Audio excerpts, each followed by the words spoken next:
What's up, Taiwan? I'm Ethan Liu with 10 minutes of news from here in Taiwan and around the world.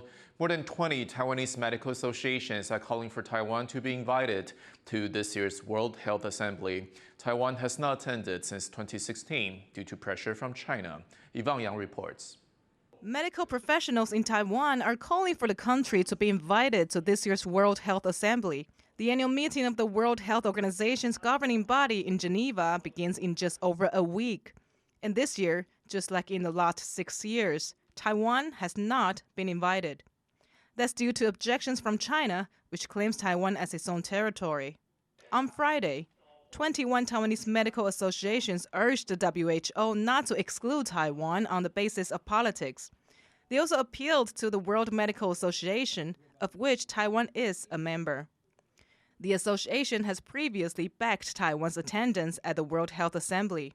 呼吁我们拥有115个国家的世界医师会 WMA 对 WHO 的呼吁 Open the door for Taiwan 为台湾打开 WHO 的大门 Taiwan did attend the World Health Assembly between 2009 and 2016 as an observer. That was when Taiwan was led by President Ma Ying-jeou of the opposition Kuomintang, who sought closer ties with China. But the invitation stopped coming in 2017. That's because Ma's successor, Tsai Ing-wen of the ruling Democratic Progressive Party, refused to accept Beijing's One China framework for Taiwan. In the years since then, and especially during the pandemic, Taiwan has been highlighting the dangers of excluding the country from what is supposed to be a global health safety network.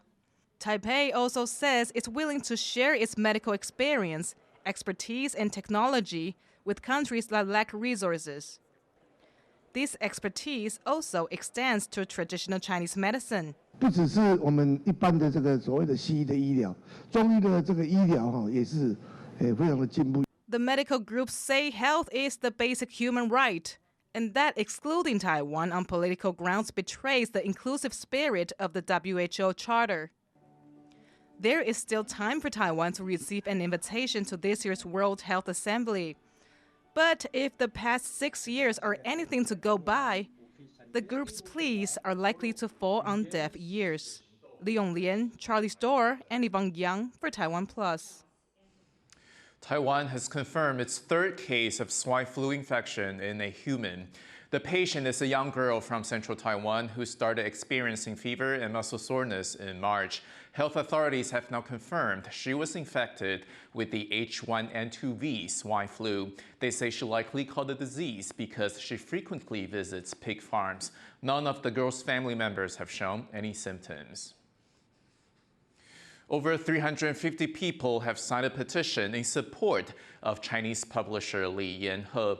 Better known by his pen name Fu Cha, Li specializes in books about Chinese politics that are banned by Beijing. Li had been based in Taiwan and planned to naturalize as a Taiwanese citizen. He was arrested on a trip to Shanghai in March to renounce his Chinese citizenship. He has not been heard from in 50 days, but China has confirmed he's under investigation on national security grounds. His arrest comes at a time when multiple international human rights organizations say China maintains a network of secret jails against human rights advocates who are likely to be monitored 24 hours a day, deprived of sleep, and completely isolated from the outside world.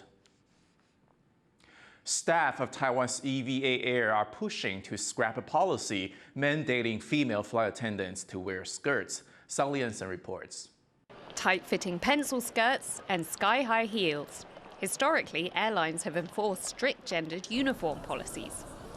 Now, staff of Taiwan's EVA airline are demanding a change to the rules. They say making female flight attendants wear such clothes is impractical for their work. 空服员在受训的时候，我们穿的都是连身的工作装，穿的是球鞋。公司之所以让我们这样子去受训，这样子去做紧急逃生的准备，就表示说，其实他心里是知道裙装是非常不适合。 In contrast, British airline Virgin Atlantic removed its long-standing makeup requirement in 2019. And last year it dropped its gendered uniform policy, allowing staff to wear skirts or trousers as they choose. Human rights activists say EVA's current uniform policy perpetuates harmful stereotypes. 女性空服员会被要求要化妆、要穿裙装、要穿高跟鞋。再次强化了这个性别刻板印象。那这个完全跟我们现在相关的这些规定是完全背道而驰的。EVA Air has denied that its uniform policy is discriminatory. It says it follows international standards and is in line with the company's image. But as more airlines around the world offer their staff non-gendered uniforms, to many it may look like EVA Air is skirting the issue. Eason Chen and Sally Jensen for TaiwanPlus.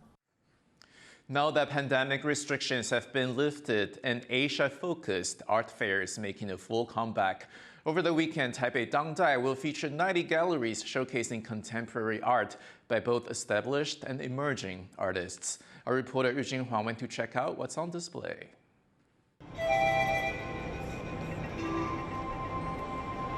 Filled with dancing lights and calming music, this mysterious universe invites people to walk in for a meditative experience. The downsized galaxy exists in a corner of this year's Taipei Dangdai, a contemporary art fair with an Asia focus. Launched in the same year the COVID-19 outbreak began, the art fair has been unable to grow and develop due to pandemic restrictions. But now that those rules have been lifted, 90 galleries from Taiwan and around the world are back with a pre-pandemic vibrance. This festival isn't just about showcasing the art, it's also about making sales to collectors. And historically, the two most important markets in Asia have been Taiwan and Korea. Obviously, mainland China has developed a lot since then. But the Taiwanese collectors have always punched above their weight in terms of their impact on the international art market. The organizers are expecting around 80% of buyers to be from Taiwan, with the rest coming from other parts of Asia, especially from Japan, Korea, and China. To help collectors find something that fits their tastes, the expo showcases a wide spectrum of art, ranging from classic to cutting-edge creations. Works by famous artists are everywhere here. This stainless steel sculpture is by Zhu Ming, a master Taiwanese sculptor who passed away recently. Pieces from his Living World series are on display as a memorial for the artist. Although Asian art dominates the show, established Western artists' works can be found here as well. Peta Coyne, an American artist best known for her hanging sculptures, brought a special work that will speak to a local audience. North Star is made from layers of wax-dipped silk orchids, her signature style. This work was inspired by a trip to Taiwan. So I went to the orchid flower market last time I was here, and I went, oh my gosh, it was so beautiful. I wanted to get a bed and move in, and so I made it full of orchids, the white orchids, but then I wanted to add something even more special, so I made this whole side that's purple, and that's my favorite color.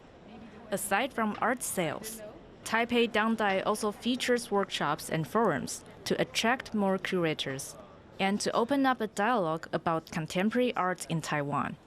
我希望台湾可以变成一个策展话语的交流的平台我觉得台湾的观众看当代艺术的模式是非常的知识分子它不像很多其他地方首尔香港是比较纯粹的资本主义一些台湾人我觉得是非常看重艺术的这种思想生活 The first day for VIP visitors has already drawn a large crowd. The organizers are expecting a total of 40,000 visitors. And with pandemic restrictions gone, this year's Taipei Dangdai is a true test to see if Taiwan can claim a leading role as a hub in Asia for contemporary art. Klein Wang and Yu Jinghua for TaiwanPlus. Thank you for watching What's Up Taiwan. Remember to download the TaiwanPlus app for more stories from Taiwan and around the world. Finally, today we leave you with images from the World Rally Championship in Portugal. I'm Ethan Liu. Take care, and I'll see you next time.